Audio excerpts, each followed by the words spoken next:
bor waan kana hojjedha yoo rabbi jedhe yoo rabbi nagaan na bulche dandeettii kan kee moor caaltee argachuu yookiin immoo gartaatee arguu dandeettii. yoo nama ta'u baran yoo sa'aatii keenya argite yeroo haala gaarii itti fayyadamuuf barbaannu ta'e ofirraa dubbanna jedhee.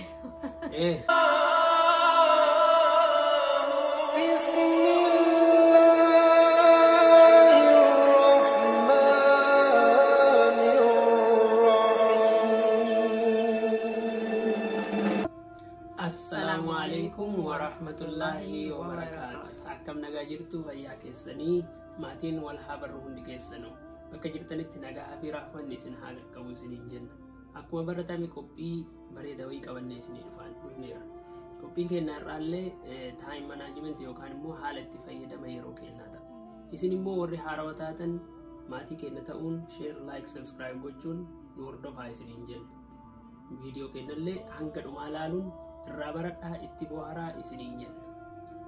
Ayyee akkasumas yaada keessan barreessuun mallattoo bilbilaa tokkoon qophiilee keenya hundaa akka daawwattanii fi yaada keessan akka isin barreessitan affeerra kennaa.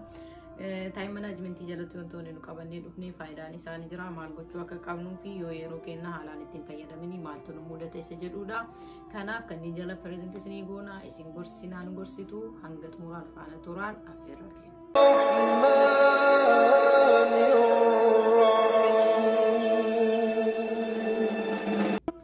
Haalli itti fayyadama yeroo kennaa jireenya guyyaa kennaa keessatti baay'ee akkaan barbaachisaadha. Keessattuu hojii dhuunfaas haa ta'uu hojii mootummaas haa ta'uu yoo kan qabaannu ta'e yookaan immoo mana nama tokkoo kan dalannu yoo ta'e hojii ta'e yoo haa ta'u yoo kan qabnu ta'e yeroo keenya sirnaan itti fayyadamuun akkaan barbaachisaadha jechuudha. Yeroon namni hedduun yeroon kamuu maaliin taanu kan jedhu jiranii busy kan jedhamu amma hin jiranii warri biyyaa tokko busy jedheetu nu foggora. Busy keessan san taane nu foggoranii. Kanaaf maalirraa haasofnaa akkuma isheen jette faayidaalee isaa irraa ni haasofnaa akkasuma immoo gorsa tartiiba maal akkamitti akka yeroo keessanitti fayyadamuu qabdan akkasuma immoo yoo yeroo sana sirnaan kan itti fayyadamne ta'e miidhaalee isaan qaban irraa haasofna jechuudha. Faayidaa isaa irraa yoo hubanne yeroo keenya sirnaan itti fayyadamuun akkuma isiniin jedhee argitee dhiphina sammuu keenyaa hir'isaa stress relief isa jedhan san jechuudha. Maaliif yoo yeroo keenya sirnaan itti fayyadamne sammuun keenya dhiphataa deema. Maaliif waan hojjenne sana quba hin qabnu maalirra akka geenye of hin beeknu maal hojjetaa akka oolle hin beeknu kama hojjenne kana waan hojjete nutti fakkaata. Yaa waliif fayyadame like walirra toltee yoo jette maal ta'a waliif baa'atee walii wallaaluu tokko nama mudatoonni mala warroonni akkasii hojjetan of beekuu dandeettanii keessattuu jirtii mi'aati manaa. Normally waan waa hojjette of hin seetu maaliif manuma keessa deemtii manuma keessa garuu guyyaa guutuu busy jedhan san garuu maal akka hojjette like waan sagantaa goote yonnaan jenneef waan hojjennee maali oolee jecha jedhu deebitee of gaafatti.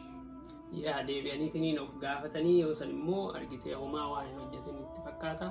Deebi'anii immoo har'a osoma takkan hojjetin oolee maal jedhanii bakka of ajiifatanii waan akkasiisan ture. Yaa baay'ee of ajiifatu bakka akkuma nama diraamii keerlasii odooma takkaan dalagin dalagaa ofiisan dalagattu odoon ilaaleen humna ofii baasan san illee uumattu osoon ilaaleen maal dalage maal hojjedhe normaalii mana yoo ta'an waan waa hojjennuuf hin seene. Ofiiseen namoonni hedduun amma akkasaan amma yoo mana oolu waan waa hojjetatti fakkaatu. Baay'ee ol gaafanna osoo maal hojjennu ani kun hojjettee ol ta'u jecha jedhu nu jidduutti hin jira maaliif waan ofirra arginu waan ta'eef saniif irraa dubbanne bakka kana. Dhugaadhaa inni lammataa yeroo gahaa akka qabaannuuf nu fayyada. Yeroo amma busy ta'e jedhu kanatti yeroo keenya sirnaan yoo itti fayyadamne argitee pilaaniiwwan nu barbaachisan baafannee haala silaa yeroo keenyatti qusachuu dandeenyu yoo kan itti fayyadamnu ta'e yeroo dhabne jennee of komannu san yookaan immoo waan hojjenne jennee of komannu yookaan yeroo dhabne bari ijoollee teenya bira ooluuf yeroo dhabne haadha manaa teenya waliin akkanatti bakka akkana deemu bari yeroo dhabne abbaa keenya haadha teenya bilbilee irra naanna'u yeroo dhabne yeroo jennu kanniin yoo haalaan kasirnaan itti fayyadamnu ta'e yeroo akkasii san akka argannu nu taasisaa jechuudha. Waan itti oolle san oolmeetti kenna maal akkamitti oolle akkamitti dalagaa oolle maaliin dabarsinee isa jennee ufaa gaafannu yookiin immoo oolmaa keenya guutuu dhibbatti akka beeknuuf wantummaan kun qorattoonni qoratanii kan qopheessanii bu'aa waan qabuuf beekte. Faayidaan isaa hedduudha. Ammaaf kanuma irraa xiqqeessitee isin himna. Inni biraa wanti ijoon nu har'a dhufneef akkamitti argitee itti fayyadama yeroo keenyaa kana gabbifachuu dandeenya? Akkamitti yeroo keenya sirnaan itti fayyadamuu dandeenya? Maal yoo goone yeroon keenya argitee faayidaawwan amma asii olitti eerre sanaa fi kanneen biroo argachuu dandeenya kan jedhu qabxii tokko isinii kenna jechuu qabxiilee haga 7 tartiibaan maal gochuu akka qabnu isin yoo hordoftan haala amma nu isinitti nu kana yoo hordoftan dhugamatti irraa fayyadamtu jedheetiniin. Yaa maaliif itti fayyadamtanii achi boodammoo jijjiiramuu ofirraa argitan nu barreessuu hin dandeettu maaliif nullee itti fufnaa jechuu yaada isinii hiruu waan nurra gahee irraa baran irraa isinii hiruu itti waan fufnuuf itti fayyadamaa nu hiraa isinii jennaa haasofnee bichaa ilaaltanii biran dabrina itti fayyadamuun bu'aa isaa agarsiisuu qabdanii affeerraa kenna. Qabxiin inni jalqabaa nambar 1 irratti ka argannu karoora sirrii baafachuu yookiin karoora seera qabeessa akkamitti akka baafannuudha. Karoora sirrii baafachuun itti fayyadama sa'aatii yookaan immoo yeroo keenyaa keessaa isa tokko. Calqaba osoo waa tokko hin goone osoo ganama yoo hirribaa kaatu yookaan immoo yoo gara hirribaa deemtu boru waan kana hojjedha yoo rabbi jedhe yoo rabbi nagaan na bulchee boru waan kana hojjedha waan kana hojjedha jettee tartiibaan karoora baafatta jechuudha. Karoorri baafattu kun maal ta'uu qaba?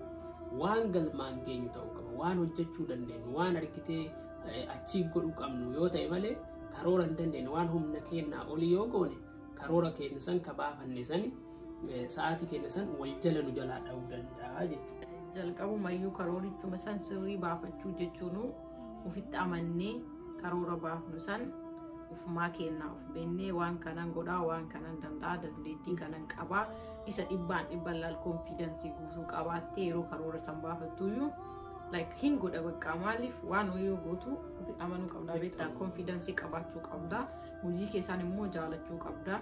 Kanaaf karoora sirrii ta'e baafachuu wanti jedhameef inni jalqabaa kana uf jaalattaa beektee waan wayii karooraan hojjettu maaliif yeroo kan kee kabajjee hojjetta ajaja saniin bultaa beektee ufumaa keetiif ajaja normaaliin ajaja nama biraatii miti. Kanaaf karoora seera qabeessaa baafachuun qabxii keenya jalqabaati jechuudha. Qabxii lammaffaa qabxii lammaffaa wantoota dirqama ta'anii fi hin taane adda baafnee beeku.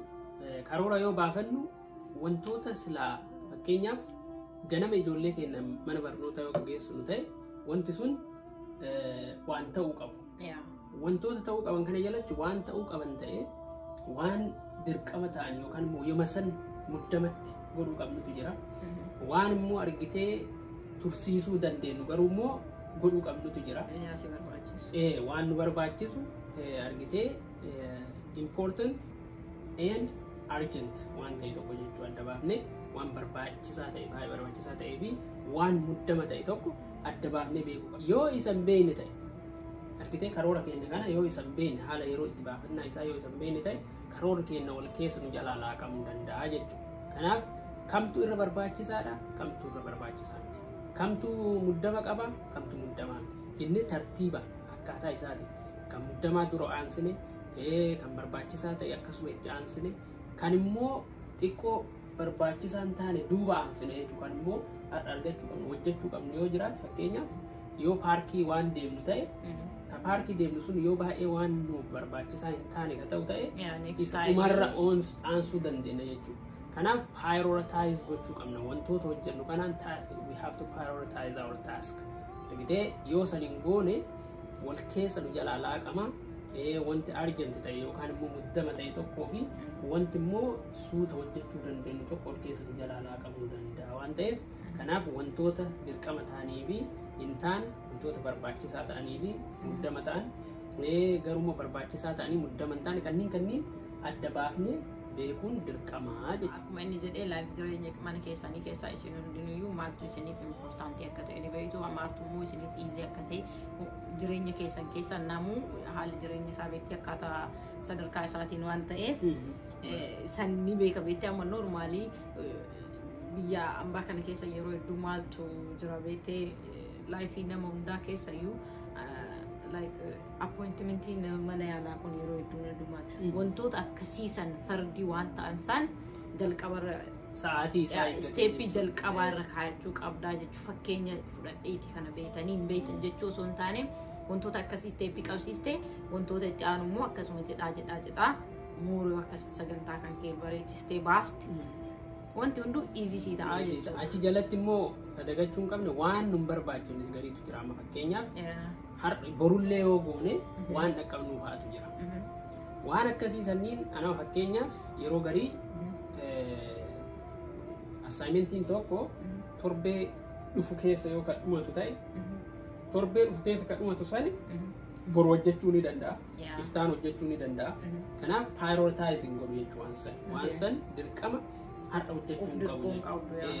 Kanaaf waan akkasii sanniin waan nuun taane keessaa haqu karoora keenya keessa karoora erga listi godhannee gadi baafannee booda wantoota dirqama ta'anii fi hin taane adda baafnee kan barbaachisan fudhannee kan dura bu'uu qaban dura buufne kan barbaachisu immoo jalaa haquudha jechuudha qabxii sadaffaan maali. Okay, qabxiin sadaffaan keenya wantuma hojjennu saniyyuu daangaa isaa eeganne yookiin yeroo isaa kenninee fi hojjechuu qabnaa jechuudha. Dalagaa maaliif waan dalaynu wayii wanti kun waan kana yeroo kun isaan madaala yeroo kun kan isaati jennee yeroo dhaabbataa jechuudha. Yeroo san biras kan dabarre kan hin hanqannes isa jedhudha qabxiin sadaffaan. Kana jechuun maal jechuudha daangaa itti godhuu qabna yoo jennu fakkeenyaaf mana qulqulleessuu yoo jenne har'a dubartiin takka mana qulqulleessa yoo jette mana kan qulqulleessu sa'aatii 2 haga sa'a 3 yookaan immoo sa'a 8 haga sa'a 9 jettee jidduu isaa san argitee sa'aatii kennuufii qabdi jechuudha. Yoo callifnee akkanumaan unlimited ka goonu ta'e callifneetumaan dhimma hojjenna malee sa'aatii taaskiiwwan yookaan immoo dirqama biraa karoora keenya qabaafanne sanniin bira ga'uuf nutti ulfaataa jechuudha. Kanaaf we have to limit ourselves. Argitee sa'aatii keenya irratti of daangessuu qabna. Sa'aatii keenya san immoo yeroo murtaa'aa ta'e kennuufii qabna jechuudha. Waan hojjennu sanuu yeroo murtaa'aa yoo kenninee fi qaamni keenya iyyuu hagam akka aktiif ta'ee fi hagam daddaffiidhaan hojjechuu hagam aga dandeenyu iyyuu ufumaa keenyaa iyyuu hubachuu dandeenya. Uf madaaluu, uf ilaaluu hagam daddaffii qabaa hangam itti waan kana hojjedhee geesse yookiin moor waan biraarraa dabaluu dandeetta.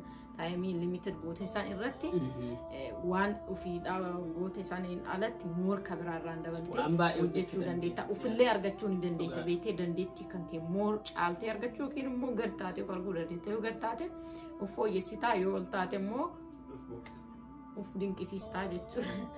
Inni arfaffaa fi baay'ee barbaachisaa ta'e boqonnaa qabaachuu qabna. Mataan keenya sammuun keenya argitee akka kompiitaraati. Baay'ee wantoota wal xaxaatu keessa jira. Yoo cinqame akka malee yoo cinqame hojii yoo itti baay'ate stress ta'uu danda'a. Kanaaf waan akkasii sanniin irraa of qusachuuf jecha wantoota dalannu kanallee bashannannee gammachuudhaan wanni irraa dalaguuf jecha boqonnaa ofii kennuu qabna. Karoora keenya keessa boqonnaan jiraatuu qaba jechuudha. Jidduuwwan waa dirqama fakkeenyaaf namni tokko mana yoo qulqulleessee geesse yookaan immoo ala hojii yoo ba'ee jedhe jidduu daqiiqaa 30 illee haa taatu sa'a tokko illee haa taatu waan isa bashannansiisu waan isa gammachiisu waan argitee stressiitti hundumaayyuu isa irraanfachiisu dalaguu qaba jechuudha. Normally biyyattis ta'ii biyya kanattis ta'ii oofisa yoo dalagan moor maal qabdaa sa'aatii dalayde gidduu sa'a 2-3 keessatti biree kan qabda beeytee gidduu san maal gootaa feetu shaayii dhudhaa feetu kukkisa nyaattaa feetu immoo enjoy gootaa barbaaddu qilleensa fudhattaa. Kanaaf maaliif ofii mana kan kee keessa ijoollee wajjin yaa ofii keetii dalagaa yaadni namaa yaadni adda addaa si dhufaa waan hojjettu san hojjettee maal taataa sammuun kan kee hadoodee guutamuun irraa maal ta'a bilisa ta'a beektee sammuun kan kee yeroo ati bireeka fudhattee reestii ofii gootu sanitti sammuun kee qulqullaa'ee addunyaa dagattee ofii keetii enjoy gootaa. Enjoy gochuun immoo sammuu kee haaromsaa. Kanaaf adada dalagaa dalagduun hargalfii fudhachuun dirqamaa jechuudha. Inni shanaffaan tartiiba qabaachuu yookaan immoo we have to organize ourselves. Maal jechuu barbaadeeti waan hojjennu kana yoo tartiiba hin qabsiifne argitee kanatu dura dhufaa kanatu itti aanaa kun importantii miti jennee tartiiba waan hojjennu mara yoo tartiiba hin qabsiifne kun garana ta'ee kun yoo garas ta'e tooppikiin kun garas ta'ee kun immoo garanaas yoo as deebi'e unorganized yoo taane waan hojjennu waliin beeknu kadhiifnu waliin beeknu kam akka hojjennu waliin beeknu argitee check out gochuu yookaan immoo waan hojjenne san keessaa achi baasu yookaan immoo waan dura teessinu san dura teessifnee hojjechuudhaaf nu rakkisa waan ta'eef organize ta'uu qabna. Tartiiba isaa eeguu qabna. Tartiiba waan hojjennu hunda tartiibatti godhuu qabna. So nullee organize kan goonu kun waan hojjennu san hunda isaatu tartiiba qabsiisnee tolchinee bareechinee sirreessinee yoo goone yookiin yoo hojjenne moorsiifis filatamaadha. Garuu immoo jireenyi keessatti wantoonni kooman ta'e dhaabbataa ta'eetiin hojjetamuun jira beektee everyday baqa wanti hin hafne hin jira. Normally shamarranuma bira yoo dhanne waan easy siree aftaa bedroomii kee keessatti hin deebitaa kichiniin seentaa ciree qopheessitaa iqaa dhiqu jira. Wantoonni akkanaa kun hin jira. Wantoonni dhaabbataan kunniin wantootuma kanneen ati sadarkaa isaaniitiin keettee hojjette sunuyyuu waan organize ta'e jechuudha beektee waan salphaarraa eegalutu immoo namaaf easy ta'a. Mana hundaa waan jiru waan ta'eef ofirraa dubbanna jedhee. Dhugaadha. Inni itti aanu dursinee karoora baafachuudha. Ani ganama ol ka'ee hirribaa argitee har'a sa'aatii amma ganama sa'a 6tti yoo hirribaa ka'u ta'e sa'a 6 olakkatti waan kana dalaga jedhee karoora baafachuun qabu. Dursee yoo rabbi achiin nagee rabbiillee dagachuun hin taatu maaliif bullee kaanaa kaan hin beeknu waan ta'eef Allahu alam jedhaa buluudha. Yoo argitee rabbi nagaan na bulche boru ganama sa'a 6 irraa ka'ee haga galgala sa'a 6titti waan akkana dalaga jedheeti tartiiba isaa kaadha jechuudha. Tartiiba yoo kaadhe maal ta'a karoora baaseera dursee karoora baafadheera. Yoo karoora dursitee ka baafatu taate waan hojjette yoo dursitee ka beektu taate ati gufuu tokko jireenya ofii moote jechuudha. Haaluma salphattuu nama biizinesaa tokko yoo taate namni sun waan barbaaddu san geessuu dandeettaa jechuudha. Galma geettee galma ga'uu dandeetta. Inni Inni biraa maalinni waan distract nu godhan yookaan immoo waan nu jeeqan irraa fagaachuu. Waan nu jeequ tokko fakkeenyaaf bilbila keenya. Bilbilli keessattuu an amma wantoonni na jeeqan keessaa tokko bilbila. Bilbila maal ta'a suusiis ta'ee argitee osoma waa hojjettu waan gaarii hojjetaa jirtaa miti. Osoma waa hojjettu achi utaaltee fuutee maaltu tekstii ilaaltaa feesbuuka tokko keessattuu feesbuuka ilaaltaa waan wayi tiiktookii ilaaltaa argitee beek teknooloojiin yoo guddatee baay'atee jedhe miidhaa guddaa qaba. Si'ataa maal si'ataa laayifii ta'e keessa seenaa takkatti malaala jettee yeroo sa'a tokko ol laaltee yoo sa'aatii kan kee laaltu sa'aatiin sa'a tokko ol ta'eera. Sa'aatii tokko muluu west goone jechuudha. Sa'aatii tokko muluu seeraan ala fidne jechuudha. Kanaaf ufuma fakkeenya fudhachuu kabiraa fakkeenya fudhachuu irraa eenyu ragaa ofii bahee waan ta'eef yeroo dabre immoo bilbiluma irraa gorsaa ture garuu immoo adda ragaa.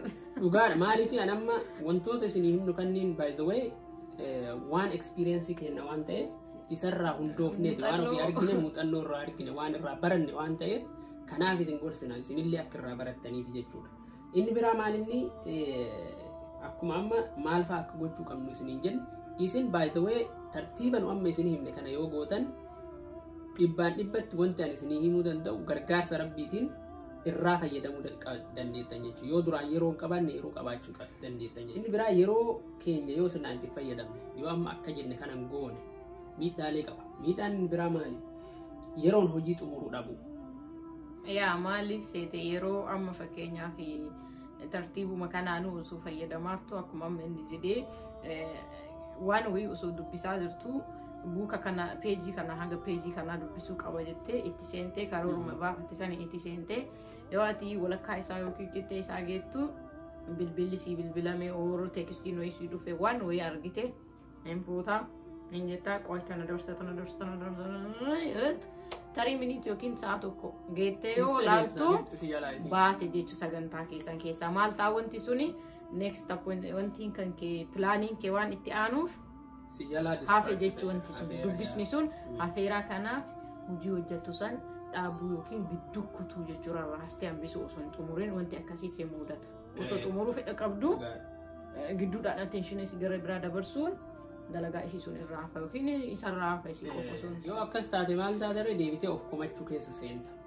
Ana har'a bara uummata kan dalaynee jetta kama dalayde waa dalayde beeki sa'aatii tokko sa'a lama fixxeerta malee telefoona irratti bilaashuma fixxeerta malee garuu waa daladdeet ka daladde san illee of waakkatta deebite of waakkachuun immoo yookiin immoo deebineetiniin waan sana osoo akkana godhee jiraadha jedhanii deebi'anii gaabbuun immoo faayidaa waan hin qabneef fayyaa kennaaf illee gaarii miti waan ta'eef of komachuutu dhufa argite yeroo kamuyyuu tartiibatti yoo hin goone wantoonni kunniin nu mudachuu danda'an jechuudha. Kanaaf nu yoo nama ta'u barbaanne yoo sa'aatii keenya argite yeroo haala gaarii itti fayyadamuu kan barbaannu ta'e yoo waan hojjennu tokko galmaan gahuu kan barbaannu ta'e yoo yeroo keenya argite yeroo ijoollee keenya waliin oolu faamilii keenya wajjin dabarsinu ofii keenya immoo ofumaayyuu yeroo ofii kennine itti bashannan yeroo akkasii sanii yoo kan barbaannu ta'e tartiiba isaa kanneen eegganne tartiibni isaa kunniin argite